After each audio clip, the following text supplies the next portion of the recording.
بسم اللہ الرحمن الرحیم۔ چچا کے پاس ایک ٹائم مشین تھی جس سے وہ کسی کے بھی ماضی میں جھانک سکتا تھا۔ ایک روز چچا کو آزمانے میں بھی نقاب میں چلی گئی۔ اس رات چچا نے میرے ماضی کا ایسا راز کھول کر سامنے رکھ دیا کہ میرے ہوش اڑ گئے، اور پھر اس راز کو چھپانے کی خاطر مجبوراً مجھے اماں نے بچپن میں ایک بات سکھائی تھی کہ اپنا کوئی بھی راز کسی کو مت بتاؤ، چاہے وہ کتنا ہی سگا کیوں نہ ہو، کیونکہ راز تب تک راز رہتا ہے جب تک وہ انسان کے دل میں ہوتا ہے۔ جب زبان پر آ جاتا ہے تو راز راز نہیں رہتا، اور میں نے یہ بات اپنے پلو سے باندھ لی۔ میں اپنے راز کسی کو بھی دینے کی روادار نہیں تھی، لیکن آج میں آپ لوگوں سے اپنا ایک ایسا راز شیئر کرنے جا رہی ہوں جسے سن کر آپ لوگ بھی حیران رہ جائیں گے۔ میری زندگی میں جو بھی ہوتا میں اسے خود تک رکھتی تھی۔ لوگ مجھے مغرور سمجھتے تھے، لیکن سچ تو یہ ہے کہ میں 5 وقت کی نماز پڑھتی تھی اور ہر وقت دل کو اللہ کے ذکر سے منور رکھتی ہوں، لیکن میرا یہ روپ لوگوں کو پسند نہیں تھا۔ انہیں لگتا تھا یہ سب کوئی میرا ناٹک ہے۔ میں حقیقت میں ویسی نہیں ہوں جیسی دکھتی ہوں۔ جانے کیوں ایک لڑکی جو گھر سے باہر اکیلی ہو اور یونیورسٹی سے پڑھ رہی ہو، لوگ اسے اچھا کیوں نہیں سمجھتے؟ یہ سچ ہے۔ میں زندگی کے 4 سال ہاسٹل میں گزارے تھے۔ لوگ کہتے تھے کہ انسان گھر سے باہر رہ کر بدل جاتا ہے، اور یہ بالکل سچ ہے۔ اب میں پہلے جیسی بالکل نہیں رہی تھی۔ میں پہلے بہت شوق اور چنچل ہوا کرتی تھی، لیکن ہاسٹل کی زندگی نے مجھے مکمل طور پر بدل دیا تھا۔ جب سے میں ہاسٹل سے لوٹی تھی، میرے گھر والوں کو میری فکر کھائی جاتی تھی، کیونکہ میں بیمار رہنے لگی تھی۔ میرا رنگ روپ اجڑ چکا تھا۔ میں اللہ کے زیادہ قریب ہو گئی تھی اور زیادہ تر وقت خاموشی ہی رہتی تھی۔ امی کو فکر تھی کہ اگر میں ایسے ہی رہی تو میری شادی کیسے ہوگی۔ امی نے کتنی بار مجھ سے پوچھنے کی کوشش کی کہ کیا بات ہے، تم اتنی خاموش کیوں رہتی ہو، اتنا بدل کیوں گئی ہو، بتاؤ مجھے۔ لیکن میرے ہونٹوں پر پڑا قفل نہ ٹوٹتا۔ میں بہت خالی خالی نظروں سے انہیں دیکھتی رہتی۔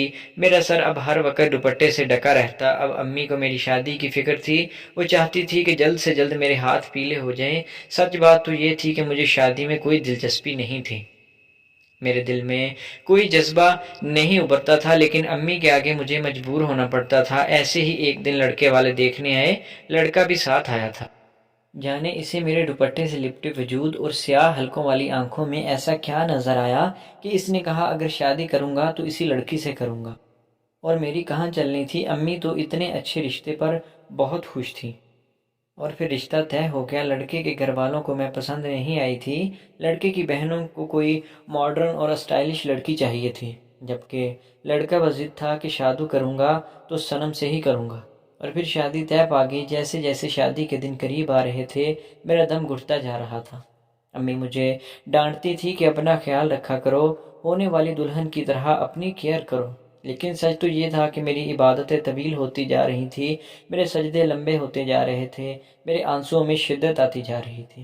اور پھر وہ دن آ گیا جس دن مجھے رخصت کر کے سسرال والے گھر بھیج دیا گیا۔ میرا شوہر فارحان اچھا انسان تھا۔ میرے دل میں کوئی جذبہ، کوئی رمق نہ تھی۔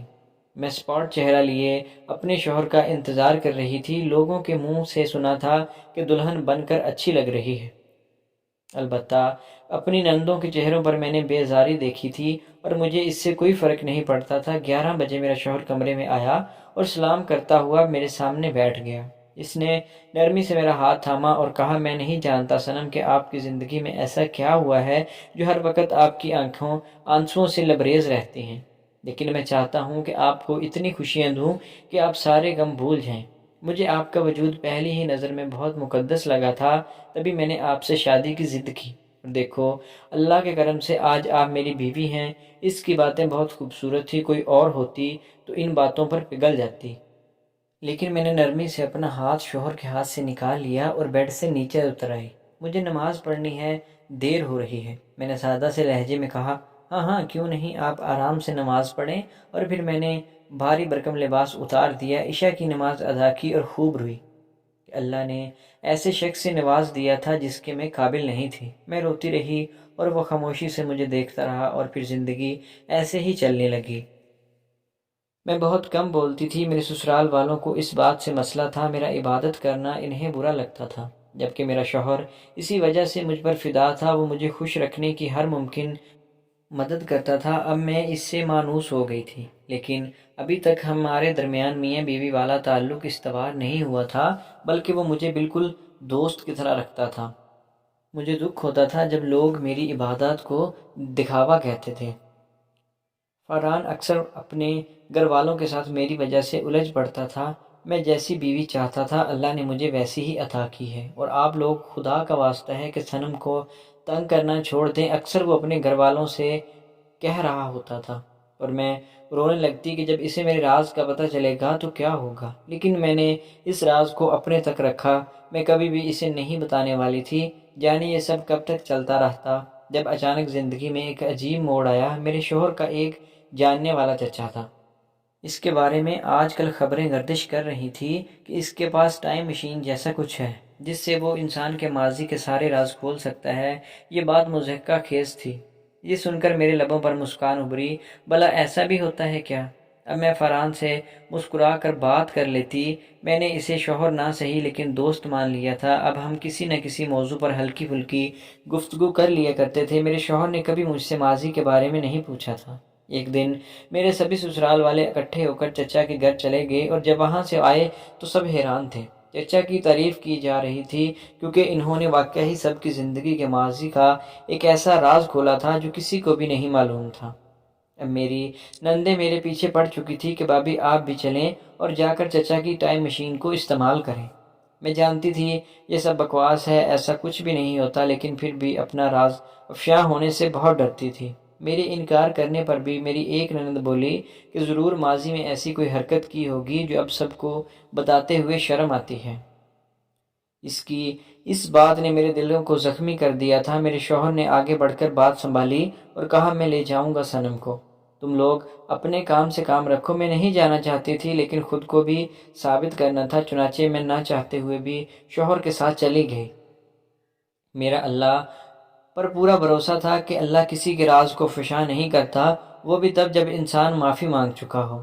جب ہم چچا کے گھر پہنچے تو ان کا پورا گھر لوگوں سے بھرا ہوا تھا۔ اللہ جانے یہ کیا چل رہا تھا، میرا دل تیزی سے دھڑک رہا تھا، اور پھر میری باری آ گئی۔ اب میں سوچ رہی تھی کہ اکیلی جاؤں یا شوہر کے ساتھ۔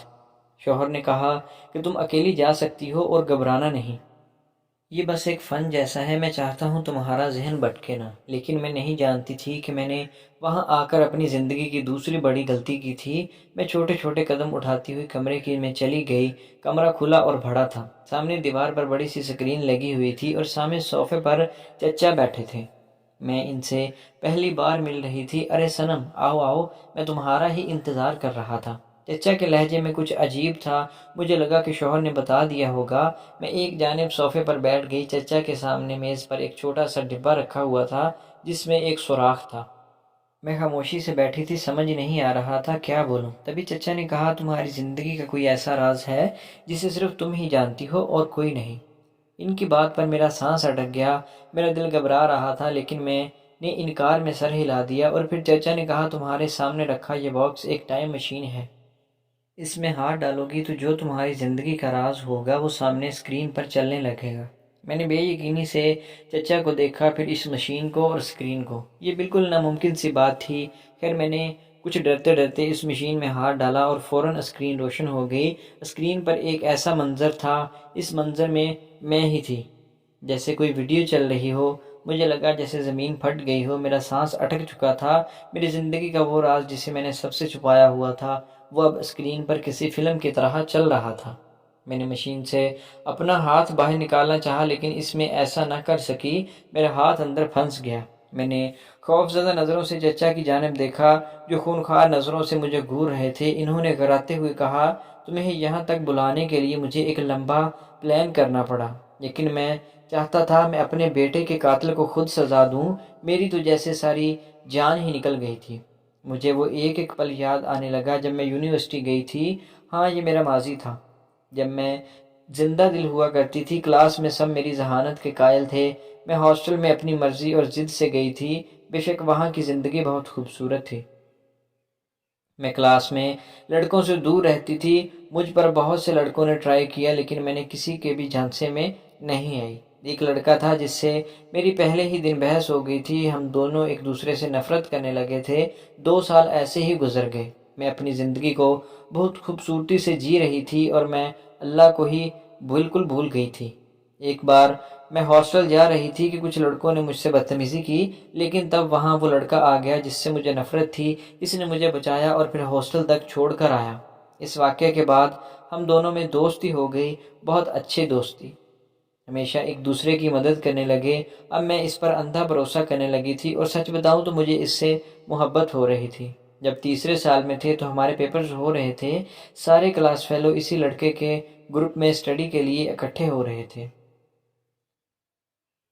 میں نہیں جانا چاہتی تھی، لیکن پھر اس کے کہنے پر جانا پڑا۔ پر جب وہاں پہنچی تو کوئی بھی نہیں تھا، بنگلہ نما گھر ویران تھا۔ مجھے ہچکچاہٹ بھی ہو رہی تھی، لیکن اس نے مجھے کہا کہ ابھی سب آ جائیں گے۔ وہ میرے لیے جوس لینے چلا گیا پر کوئی نہ آیا۔ اب مجھے خوف آنے لگا۔ وہ جوس لے آیا، میں نے بس 2 گھونٹ پی لیے۔ اب میں چلتی ہوں۔ میں نے اٹھنا چاہا پر سر چکرا گیا۔ تبھی وہ میرے قریب آیا اور میرا بازو پکڑ لیا اور کہا کہ ایسے نہیں جانے دوں گا، تم خود کو بڑی توپ سمجھتی ہو نا، آج دیکھو کیسے تمہارے بل نکالتا ہوں۔ اس نے مجھ سے زبردستی کی کوشش کی۔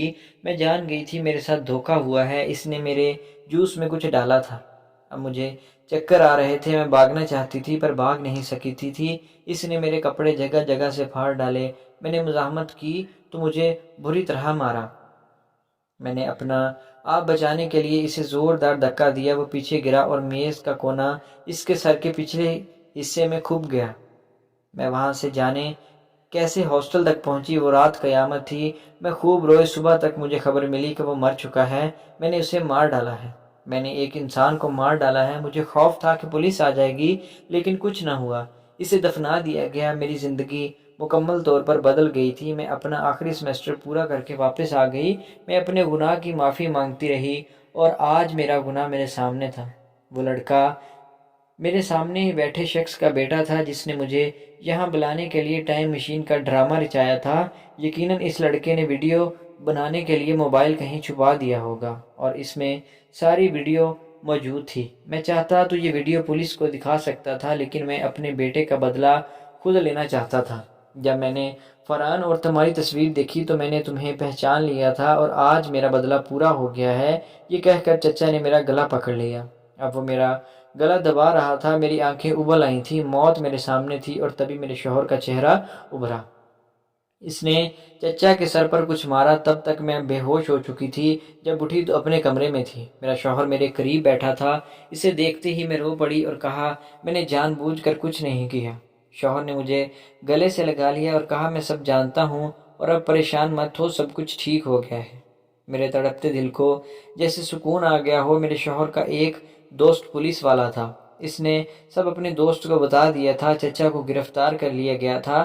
چچا اپنی ذہنی توازن کھو چکا تھا۔ میرے شوہر نے وہ ساری ویڈیو جڑ سے ہی ختم کر دی، اور میں ہمیشہ تمہاری حفاظت کروں گا، تم پر آنچ بھی نہیں آنے دوں گا۔ شوہر محبت سے کہہ رہا تھا۔ میں نے روتے ہوئے اللہ کا شکر ادا کیا۔ بے شک جب تک وہ نہ چاہے کوئی پتا بھی نہیں ہلا سکتا، اور اللہ سے بڑا کوئی رازدان نہیں۔ وہ اپنے بندوں کو کبھی بھی رسوا نہیں کرتا، اور آج میں یہ بات اچھے سے سمجھ چکی تھی۔